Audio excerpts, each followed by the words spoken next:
미즈노 남보쿠는 최고의 관상가로 손꼽히는 사람입니다. 어릴 적 부모가 세상을 떠나 갑자기 고아가 된 그는 술과 싸움질로 방황을 하다가 18세에는 감옥에 가게 되었습니다. 감옥에서 그는 일반 사람들과 죄수들의 얼굴 형태가 다르다는 것을 알게 되었고, 감옥을 나오자마자 그는 관상가를 찾아갔습니다. 관상가는 그가 칼에 맞아 1년 안에 죽을 관상이니 절로 들어가 스님이 되라고 하였습니다.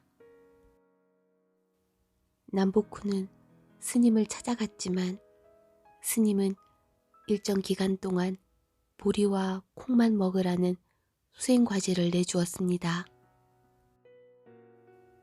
살고자 하는 일념으로 약속한 수행과제를 마친 후 스님에게 달려가던 남보쿠는 길에서 우연히 예전의 관상가를 만났습니다. 관상가는 남보쿠의 관상이 변한 것을 알아보았고 큰 음덕을 쌓았기에 운명이 바뀌었다고 말했습니다. 이때 남보쿠는 큰 깨달음을 얻게 됩니다. 그는 누군가에게 덕을 베푼 적이 없었고 단지 보리와 콩으로 음식을 절제했을 뿐인데도 음덕을 쌓았고 그것이 그의 운명을 바꾼 것입니다. 미즈노 남보쿠는 좋은 쪽으로 최선을 다하면 최대의 결과가 따른다고 말합니다. 좋은 노력은 절제력이고 그 중에서도 음식에 대한 절제가 최우선이라고 합니다. 절제가 어떻게 운명을 바꿀 수 있는지 살펴보겠습니다.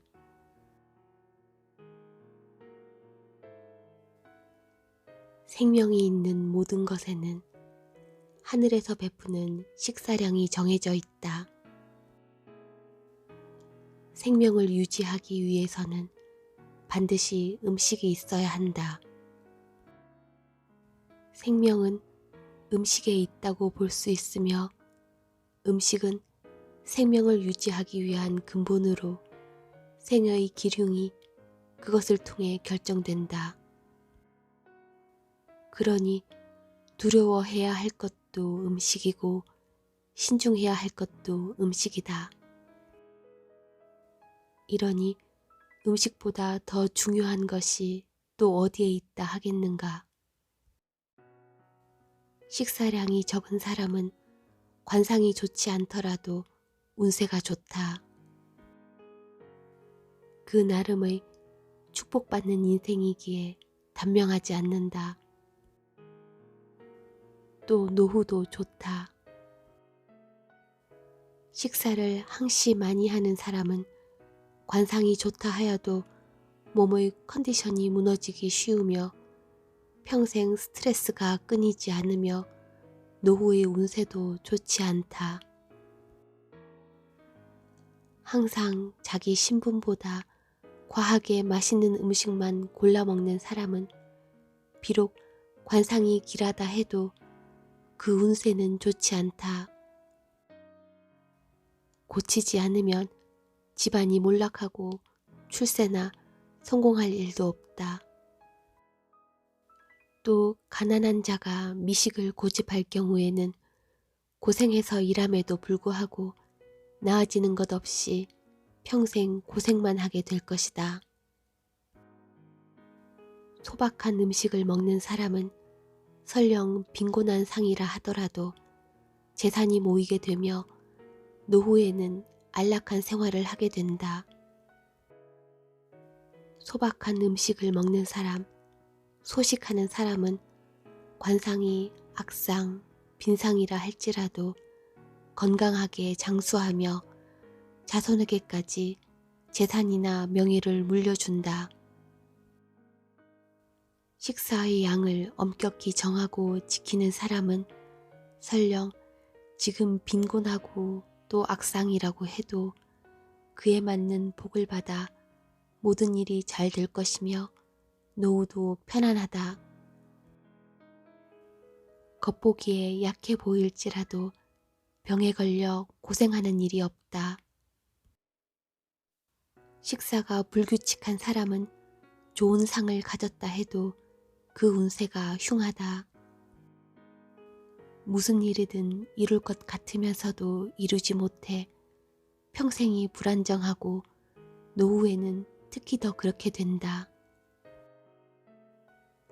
가난한 자인 경우에는 모든 것이 마음대로 되지 않고 일이 다 되다가도 마지막에 무너지게 된다. 옷차림이 엄격하고 훌륭해 보이는 사람이라도 식사가 불규칙한 자는 그 사람의 정신도 외관과 달리 불안정하며 겉만 번지르르하게 꾸미는 사람이다. 식사를 엄격히 지킬 줄 아는 사람은 마음가짐도 엄격히 다스릴 줄 알며 스스로에게 엄격해진다. 노년의 관상이 좋지 않더라도 젊어서부터 식사를 절제하고 부족한 것을 견딘 자는 늙어서 반드시 풍족해진다. 노년의 좋지 않은 운세도 면하게 된다. 이와 같이 사람은 젊어서 절제하는 것을 제일의 미덕으로 삼으면 늙어서 흉악을 면할 수 있다. 노인의 경우도 3년 동안 절제하면 굶어 죽는 상이라도 스스로 면할 수 있다. 노년에 관상이 좋지 않은 사람은 음식을 절제하여 노후를 즐겁게 보내도록 해야 한다. 얼굴에 복이 있어도 음식에 욕심을 부리는 자는 복이 어디에선가 새기 마련이다.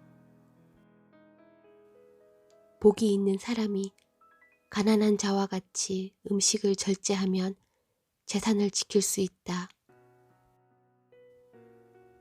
만사가 충만할 때 그때가 내리막의 시작이다. 복이 뒤집어지는 복으로 될 수 있다. 복이 충만할 때는 가난으로 전복될 수 있다는 것을 알고 주의해야 한다. 돈을 집에 저축해 두려면 항상 그 덕을 기리고 군주와 같이 존경해서 단돈 1원이라도 허투루 사용해서는 안 된다. 돈을 쓸 때는 마음속으로 그 돈이 다시 돌아오기를 비는 마음으로 쓰면 빈궁할 상이라도 돈을 모을 수 있다.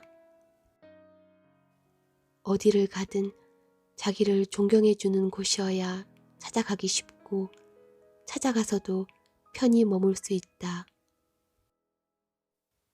이와 반대의 경우는 찾아가기도 싫고 설령 간다고 해도 오래 있기 어렵다. 인생사 모두 같은 원리로 돈도 그러하다. 빈곤한 자나 재산을 탕진해 집을 잃은 자는 모두 돈을 소홀히 한 자들이다. 정량보다 많이 먹는 자는 운이 좋다고 해도 뜻대로 일이 되지 않거나 뜻밖의 손실 등이 많다. 하늘에서 내려준 것 중에 한정된 것이 바로 음식이다. 이 음식을 불필요하게 많이 먹으려 하는 자는 매일 하늘에 빚을 지고 있는 것이다. 먹어버린 음식은 모두 분뇨로 변하기 때문에 다시 세상에 돌아올 일도 없다. 이와 같은 사람은 언제 하늘에 빚을 갚을 것인가? 빚진 곳이 사람이라면 재촉하겠지만 하늘은 독촉도 없이 쌓아만 놓는다. 빌린 것을 갚는 것은 천지의 진리이다. 정량보다 많이 먹는 자는 운이 좋더라도 악재, 손실이 많다는 것을 명심하고 이것은 하늘이 우리를 훈계하기 위한 것임을 알아야 한다. 매일 하는 일과 매일 다루는 물건에 따라 평생의 관상이 나타난다. 이것이 자연의 진리이다.